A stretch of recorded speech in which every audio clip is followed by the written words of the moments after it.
take you back to where my love of wildlife first began, I remember seeing my first leopard.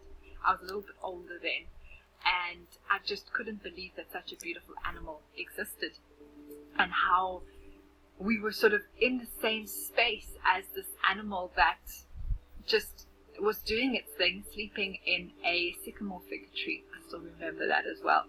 And it was that moment that I was like, this is where I need to be. My earliest memories are of the bush, and I just knew from the word go that I was going to work in some way in conservation and work in the bush. During 2023, when I first came back to the Masai Mara after 10 years of being away, I think that was the time. There are many careers in conservation and wildlife, or why did I choose guiding above the others? Yeah, there is. I think for me, coming from sort of my background in history, which wasn't based in conservation, I didn't study that when leaving school. I think guiding is an easy door to be able to come through and sort of start from the bottom with not knowing very much. I guess guiding kind of chose me. I have been involved in a lot of conservation organizations. I've also been involved in anti-poaching. But guiding has always been very, very special to me because you get to share your love with nature with many, many different people. Most reserves have the guiding staff and the conservation staff. But in my day, at the start, those two jobs were kind of one. They were amalgamated into one. And I love both of them equally.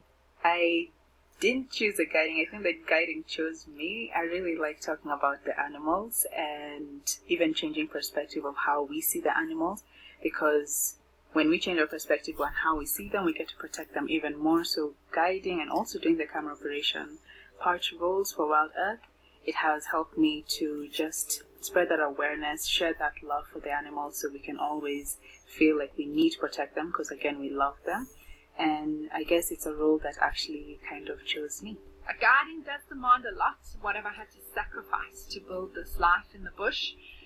Yeah, it is something that, and it's not often spoken about, I suppose, the sacrifices one has to make to have a life like we do out here in the bush.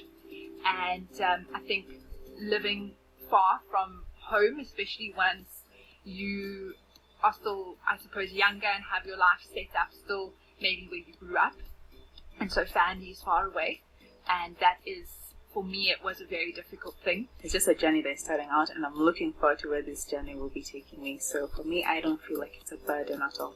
I never really saw it as a sacrifice. I suppose the only real sacrifice would be, family that don't live in the bush with you. You don't see them that often, so the hours are long. You're often working a 6 or an 8 week stint before you can go home to family, and that can be quite tough.